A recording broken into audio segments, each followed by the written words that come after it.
explain. I've never heard of it. Did you say it was called 727? 727. That is Explain that game. It is a game where it's a split pot game. You go for the highest hand and the lowest hand. Okay. And you try to get the closest to 7 or 27. And aces can be 1 or 11. So the perfect hand would be a 5 and 2 aces. That would be both 7 and 27. Perfect. Okay. So you could try to scoop the pot.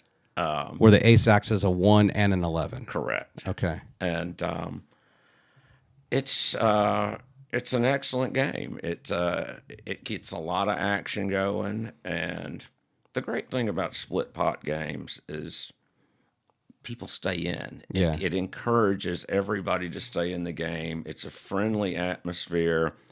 Nobody's going to go broke playing these home spread limit games as opposed to with no limit hold'em. It's a totally different atmosphere.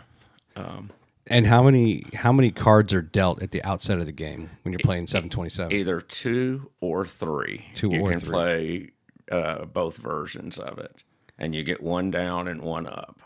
Okay. Or 2 down and 1 up.